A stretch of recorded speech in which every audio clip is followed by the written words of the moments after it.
I recently got an Instagram DM from someone who wrote, "Hey, would love to see an episode on rejection. I seem to develop quite an obsession with the ones that rejected me instead of letting go." And you know what? I think a lot of us can relate to this, me included, when you are stuck in a mindset where you hyperfixate on those who have rejected you. You want to impress the people who seem very unimpressed by you. You keep holding on to people who are not holding on to you. And it's just not a great feeling, but you don't even know why you really do this. So in today's episode, let's talk about it. I wanted to share some of my own experiences and also share 3 mindset shifts that have really helped me understand the psychology behind why we do this so that we can then stop doing it, because it's not cute. It's not a vibe. And so let's discuss it. But before we do so, as always, if you enjoy my content, feel free to support it in some way, such as liking, commenting, subscribing, or leaving a review on Apple Podcast or Spotify.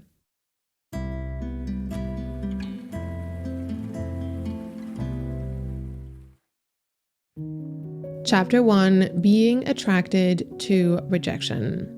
Firstly, there is nothing wrong with getting rejected or feeling rejected. I think every single person on this planet, no matter how cool you are or who you are, everyone experiences rejection at some point or the other. And of course, there are different levels to that. It's a different experience, let's say, when you get rejected by someone who you've been with for years versus someone who you just met recently. But I think we can universally agree on the fact that it's mostly not a nice experience. Rejection can hurt, and that's totally valid and okay.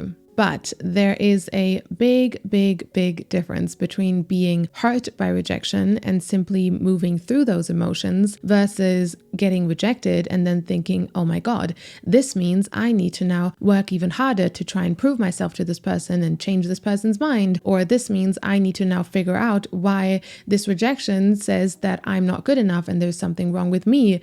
And sooner than we realize, days turn into weeks or weeks turn into months, and we are still thinking about it, even though that's not getting us anywhere.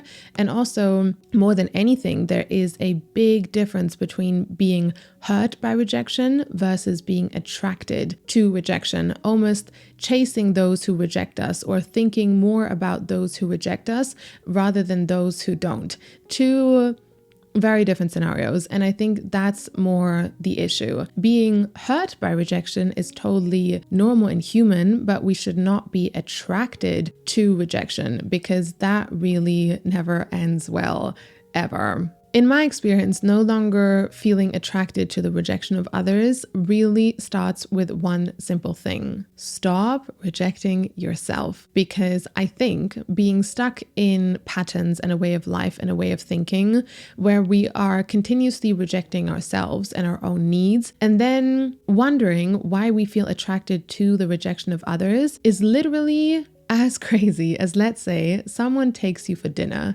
and on purposely they take you to the worst restaurant with the worst food. But the thing is, at home, all you cook for yourself is also really bad food. And then you wonder why you would want to meet that person again, or why you are obsessing about that person not texting you back, because you have quite literally trained yourself to think that that's all you deserve, because that's all you give to yourself. But start cooking great food for yourself every day, and the minute you would be taken to a shitty restaurant like that, you would immediately feel like, no, wait, stop, this is not for me, this feels so wrong.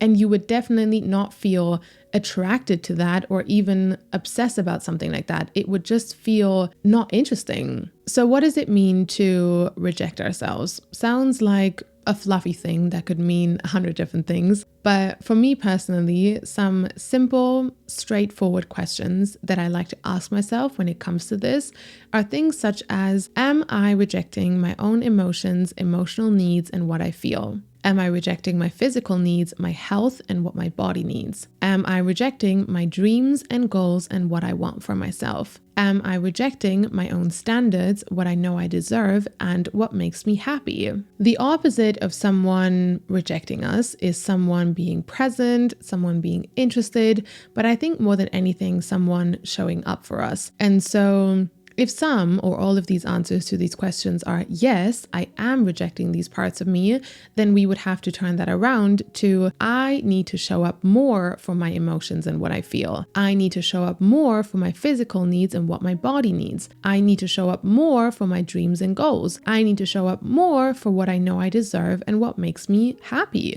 If I think back to the moments in my life where I was either chasing rejection or accepting rejection as okay behavior, there were always many different reasons why I was doing that. But generally, whatever those reasons were, it was never, ever during a time where I was not also rejecting myself and my own needs. It was never during a time where I was fully showing up for myself in the ways that I needed.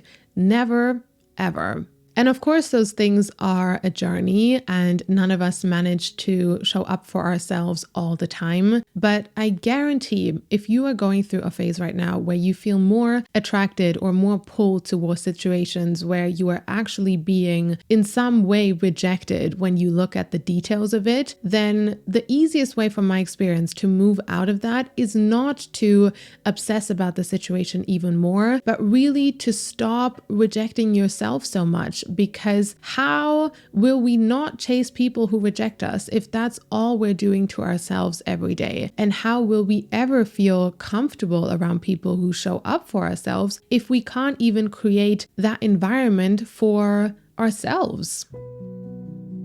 Chapter 2, a coping mechanism to avoid emotions.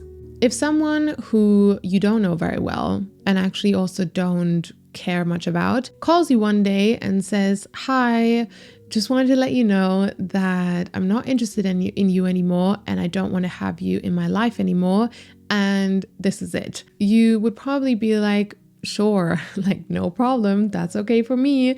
And you wouldn't be obsessing about that rejection afterwards. But then there are other people who we care about or who we've spent a lot of time with or whose perception of us we value. And when those people reject us, it's a very different experience. It really hurts and we hold on to that rejection. We try to make sense of that rejection.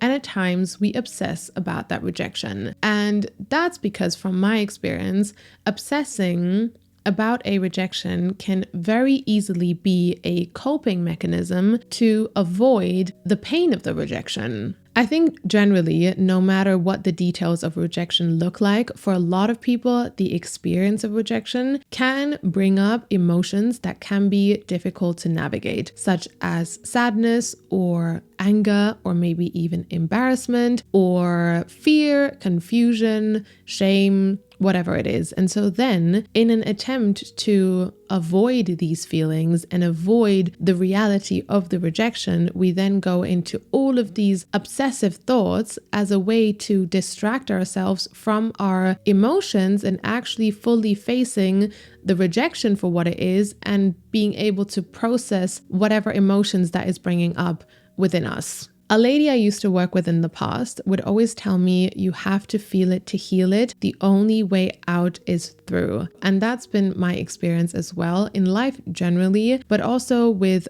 all of the experiences that I've had with rejection, no matter how confusing they might have been or how painful they might have been, none of them was I ever able to let go of through obsessing. Like no matter how much time I spent in my mind trying to make sense of it, none of that really made me feel better or even did it give me any answers that I wanted. Only through facing the rejection for what it is head on and then facing whatever emotions that is bringing up within me, only through that have I ever been able to fully let go of those situations. Because I think obsessing can really be a way of distracting in the same way other things are also, like social media or alcohol or partying or all of these things, because it so much takes us into our mind and away from our emotions and how we really feel. Also, taking away the fact that, of course, rejection can be difficult to handle, I think moments of rejection can also be great opportunities for growth. Like all of the experiences that I've had with rejection, they all made me a better, stronger, more confident version of myself.